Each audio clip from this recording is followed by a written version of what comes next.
My very first tweet where I kind of announced my arrival already had like 20 likes, which is nothing, but that's a lot more than most people on X because most people stay in like 1, 2, 3 likes jail. But my very first tweet already had some sort of traction. We made a LinkedIn post about it and we had over, I would say maybe 2,500 applications. I guess my strategy for marketing or just producing content is to just try do the opposite of what people are doing right now. How do you manage a content person? I think you just gotta. I think we're all sensing this. The secret to blowing up your startup is not your product, your funding, your connections. It's actually just finding the right cracked 20-year-old TikToker. Meet Eunice Lai, the college student who became the CMO of a viral startup, Series, racked over 3 million impressions across LinkedIn and Twitter, created not one, not two, but 3 viral launch videos for Series, and is famous for, well, let's say unconventional marketing techniques. You see, Eunice didn't just go viral by accident. She's the genius behind some of the most unconventional marketing tactics you've seen, from turning Hinge conversations into Twitter content that millions of people couldn't stop talking about, to hosting events during New York Tech Week that pulled in over 3,000 RSVPs. Not only that, but her personal Instagram reels have hit over 2 million views, and she's created such a buzz around startups that investors are literally sliding into her DMs begging to help them out. So in today's episode, we're going to go deep into the mind of the exact type of person every startup is hunting for. You'll learn the unconventional strategies that made Eunice the poster child for Gen Z marketing genius, how she built a pipeline from college campuses to tech success, and most importantly, how you can spot and hire the next Eunice for your own company. Let's dive in. I guess the first thing I'm curious about is, how did the whole Hinge thing start? I only really joined the tech startup world this summer, and Twitter X is where you have to be. It's the hub for where everyone is talking about the latest news and just sharing information, right? So while I was working at Series, we were just saying like we have to find our way onto this platform. And I actually had a really old Twitter account that I made in 2016, but I've never posted on it. And my very first tweet where I kind of announced my arrival already had like 20 likes, which is nothing, but that's a lot more than most people on X because most people stay in like 1, 2, 3 likes jail. But my very first tweet already had some sort of traction. So I just started off tweeting like build in public because that seemed to be the trend. But because that's the trend, no one really notices what you're doing. At this time, I was in New York, right? And it was my first time being single during the summer. So I was like, okay, I'm gonna get on Hinge and have some fun with it. And in my Hinge bio for a job, it says like startup. So people would always ask like, what kind of startup do you work at? Because people are very interested in these unconventional careers, right? So then I'll be playful with it. So instead of just telling them the startups, I'll be like, oh, the first AI social network, or I'll just drop hints. This is the very first tweet that I made based off Hinge. So this person ended up searching me up and he said Series is cool. And as the marketing growth person, my number one priority is converting users. So I just gave him a cheeky, so you're trying to become a user. And I think this tweet in particular blew off because people found the fact that I named him Jason bracket Hinge super duper funny because I'm like reducing him to a Hinge date or something like that. And I think there's just a running joke about like, you know, you would do anything for users. Because this tweet went like pretty viral in my eyes. I actually went on a date with this guy and I physically turned him into a user. I walked him through the entire onboarding process and yeah, watched him become a user right in front of me. So yeah, I didn't like want it to be too overt. So we just had a really good time. We actually talked about life and ambitions and stuff before I popped the question at the end of the date. Popped the question. The user conversion question. That's funny. Yeah, like when you put it that way, it kind of reminds me of just the sort of like app content on short form meta where you need to hook the user with something and like tell a story basically. And then at the end, if you have the CTA, it's like, oh, this was an ad. But then like it doesn't really matter because the user enjoyed watching the video and then they got served an ad at the end, but they were entertained along the way. Do you have other formats that you feel like you kind of applied that formula to? So one thing that my content friends and I have identified is that people do really enjoy the day by day format because they're very curious, right? Like they want to see if you can actually attain your goal. So they will follow you to follow this journey. Like the challenge format, I feel like people are really into that. I feel like every startup founder is looking for something like this. or something like you to Tell a story. yeah, in the mindset of a founder, you're kind of just like, okay, I either need to learn how to do this myself or I need to hire a Eunice or a Rajan or like, what are you supposed to do as a startup? And you see the traction, you see like this works, but then you just don't know how to get into this. Honestly, everyone should give a shot. All founders should give a shot at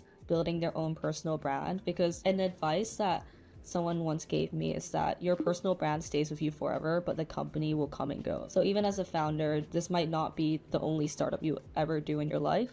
So it's really important to build your own personal brand that people can follow throughout your entire career. But big creators are really good at building their own brand, but that doesn't necessarily translate to being able to build someone else's brand. So you have to be careful of that. I feel like you were almost trained as a creator on making brand content. I've made content for a very long time because I actually have a film background. So I did this for fun. I know how to make cinematic content, but I definitely trained myself to make content in the perspective of a company or a brand to tell their story. I feel like the tables have turned completely. It's like it used to be like, oh, you're the social media intern at a startup and you're like kind of bottom of the totem pole.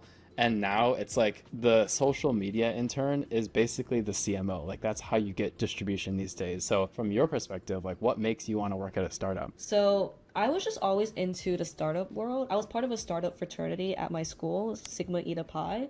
So I was surrounded by a lot of like-minded people who are looking to get into the space. And while I was applying to my regular corporate internships, I was also keeping my eyes out for like startup positions. So I would say my start at my original company was that I made a cinematic launch video for them, which helped them raise their $3 million because it went viral within the VC world.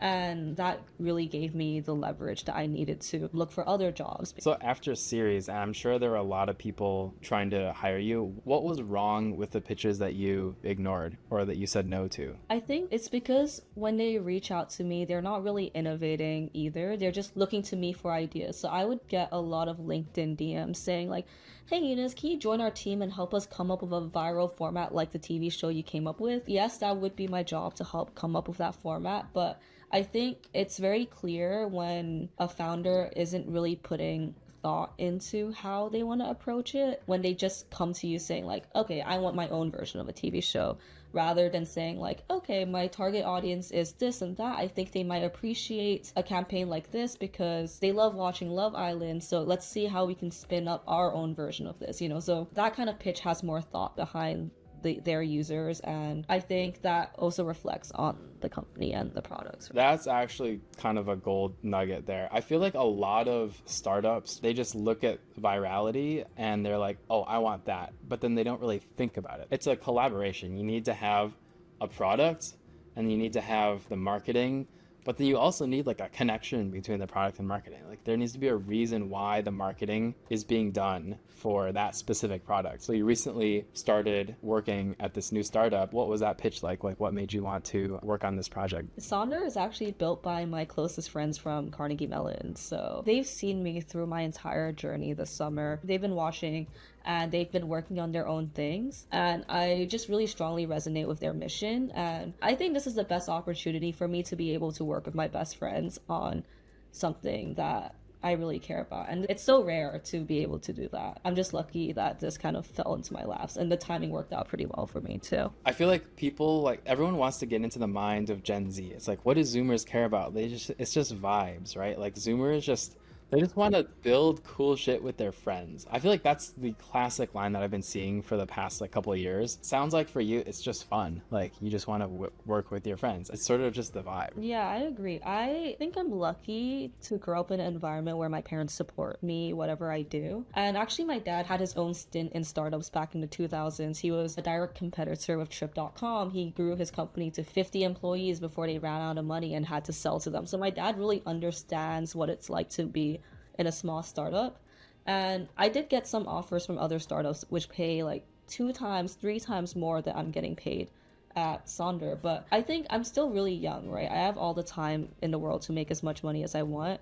So when a good vibe opportunity like this comes around, I have to take it and give it a crack. And honestly, I truly believe that this can be a generational product. We're, in a way, trying to bring back Facebook, but for our generation. The big motto that we have at Sonder is that people's desires, their main drivers of motivation in life is to understand and be understood. I love the return to like wholesome social media movement. It's like definitely needed. For those of you who don't know, this interview is brought to you by Superwall, the all-in-one platform for paywall management and revenue analytics for your mobile apps. Let's get right into it. I want to just recap the whole like Hinge saga. So you Yeah. have all these tweets that went viral and they did really well on tech Twitter.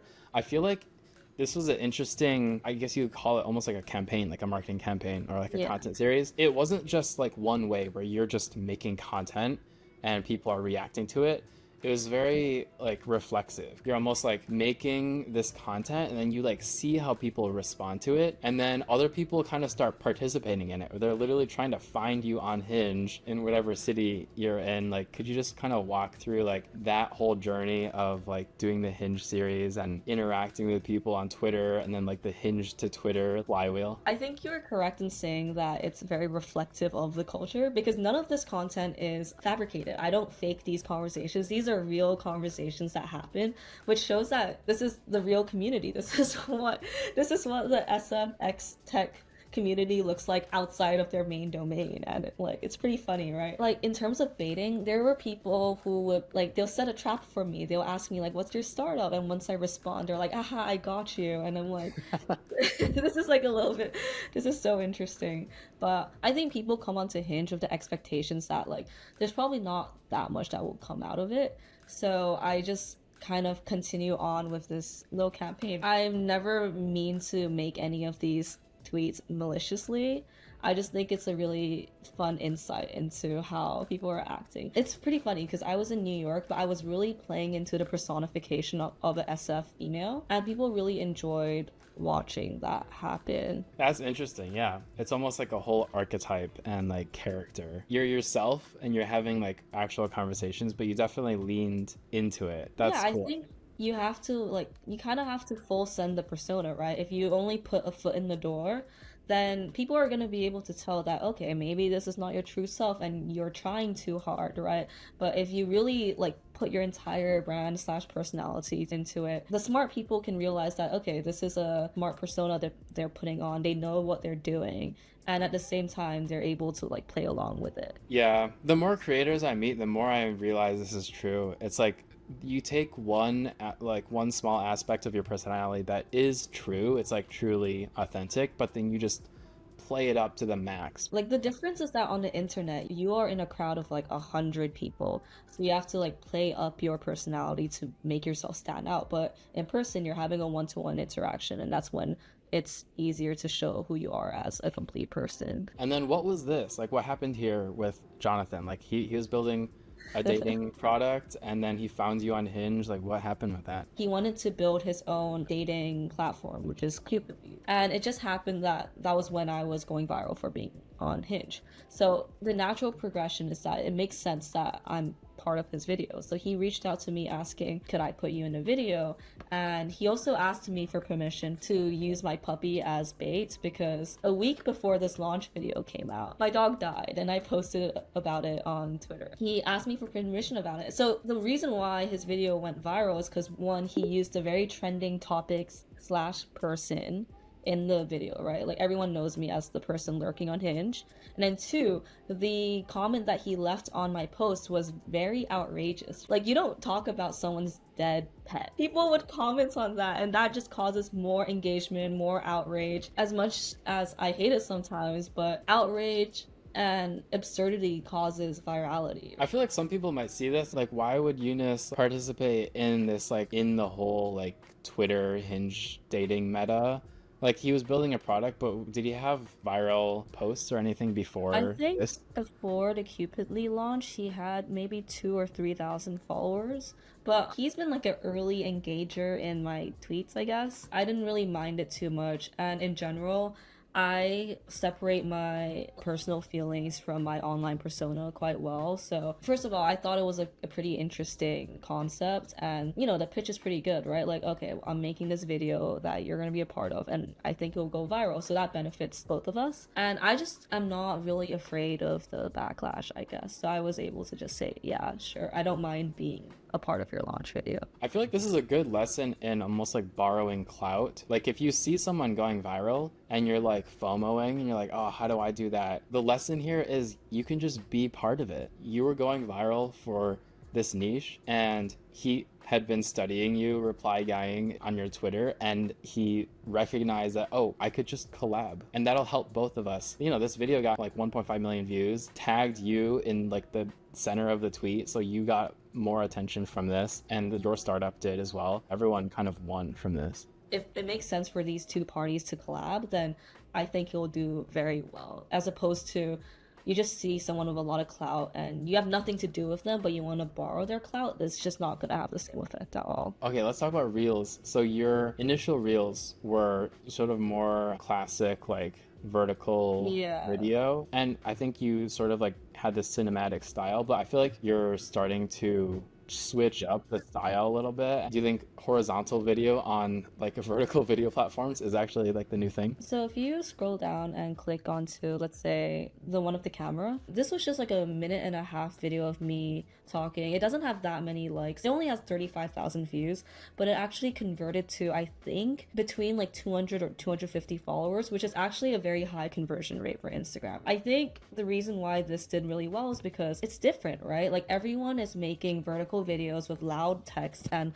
these like really rage baity hooks. So when they finally see a less edited video that's a horizontal format and it's just, you know, a minute 30 seconds of someone just talking about their lives, the people realize that, okay, this is something different and this might be something that I want to follow along. I guess my strategy for marketing or just producing content is to just try do the opposite of what people are doing right now, but you know, still maintain some of the methods that are guaranteed to work. I do still have my hooks, but the format of the content itself is the opposite of what's popular right now. Yeah, like you still have hooks in a lot of these videos, but then the style of the overall video is like calm. But I feel like once people kind of catch on to the calmness and it's like, oh wait, actually this is like a real human, this kind of authentic, that's the original retention editing, right? It's just like normal authentic content where they feel like they're connecting with the person. Are there any other styles that you feel like are what's the next meta, like besides the calm meta is almost a prediction in itself? It's not quite become like the full mainstream yet, but any other trends you're like looking out for? I'm really curious to see how the attention economy trend will continue. A lot of these social media interns are going back to school, so how are these startups going to sustain these loud and crazy campaigns? So that's something I'm like keeping track of. Like maybe Cluely will be the only people doing it. I feel like the whole team is young, so they're able to like continue with that. But these other startups that hire younger people, I'm curious how they're gonna keep up with it. I guess some trends that I see emerging, like guerrilla marketing tactics, right? Like there's this summer a lot of people have been gifting each other donuts, gifting each other doormats, and it's like a very sweet way of gaining exposure. Everyone's gonna post about this kind acts that you do, and that gets your name out there. That's classic, actually. That makes so much sense. I guess that's always been a thing in sales. Like I feel like a lot of like enterprise salespeople like understand this concept of like, oh, you got to give your clients gifts and stuff. But I feel like that whole tactic is amplified by social media. And it's like well documented in like psychology, right? So I study decision science, so something we talk about a lot is social proof. And if one person posts about it, everyone's just gonna follow along. For example, when I did the series Hamptons campaign, I had a bunch of interns race for a spot in the TV show.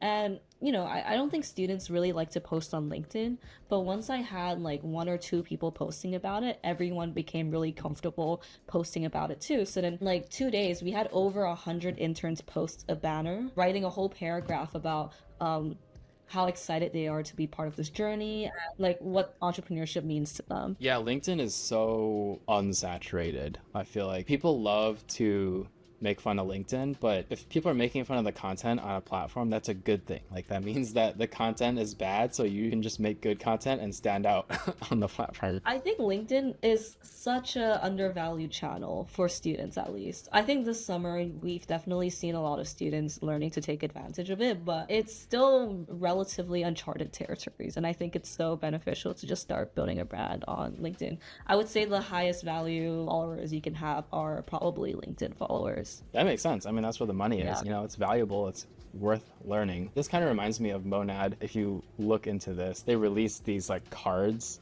and you have to claim it with your Twitter account, but not everyone has one. So then you have to get an invite from someone who nominates you. Was there an element to that with this as well, where you have to get an invite, or did you like hand select the interns? We hand selected them. We made a LinkedIn post about it and a LinkedIn job, and we had over, I would say maybe 2,500 applications. Oh, wow. And I just personally texted a lot of them, inviting them to join the series race. So initially it was 12, but then there's just so many applications that you just did 100. Is that like what No, happened? no, no. So the show did only have 12 interns, but in my head, I was like, that would be such a waste to just pick 12 people and just continue on with it. So why don't we make it a little competition, right? Like use all the channels that you can have. We had a bunch of people sign up for it. I think we had 150 people join the race to the Hamptons. And then one of the final challenges for the race was to invite as many people as you can. The first place person actually invited 120 people in one day. I just thought like just use all the opportunities you can get to increase exposure, and that's just through being a bit creative with it. Let's reverse it and like actually what would your parting words be to startup founders that want to get good at social media or find a cracked college student who's good at social media? When looking for them, just look at the potential, right? To see their ability to turn a boring topic into an engaging story, right? Like they don't have to have a million followers right off the bat, because if they have the skills to tell a story, they're going to be able to bring in the attention and cult following that you need. I think that's a common question that I get a lot from founders actually. It's like, how do you manage a content person? You're supposed to be prescriptive so that you know that the content is actually and the marketing is actually getting results. Do you have KPIs? Do you have metrics? Or do you just let them do their own thing and sort of outsource the creativity? What's your perspective on that? Like, is there a middle ground or is it one or the other? I think it depends on the creator. Like, if they're like a seasoned creator, right? Like they've built accounts from the ground up before, I think you just gotta trust them, right? Because the more you prescribe them like a formula, the more you prescribe them things to do, the less creative they feel. Like creative burnout is very real, especially for content creators, because it's quite hard to milk out so many stories from a singular concept, right? So if you put more pressure on them, they're not going to be able to execute as well as they're able to. It's just like virality is a very interesting thing, right? It's part strategy, part luck, right? So at least in my perspective, I think the KPIs that you can set would be like, they're gonna have to be more qualitative than quantitative, because you can't set like okay, this particular video has to get 1 million likes. No one can ever guarantee that, even a content creator with 1 million followers, right? But what you can say is like, okay, video has to be able to talk about the brand identity of this company, and the information that users take away from it should be XYZ. And then from there, you guys work together to build the quality of the videos. You can only really get your quantitative KPIs once you have some data points. That makes sense. So kind of like have your marketing person understand what the goals are and like who the user is, who the market is, and then from there kind of just let them cook. Yeah, basically let them cook. You gotta trust them. Okay. Thanks so much. This is really great. I learned a lot. Thank you. If you like that episode, this is the Super Wild podcast. It's a mobile apps podcast about growth tactics and distribution hacks. So there's more episodes on this channel if you want to check them out.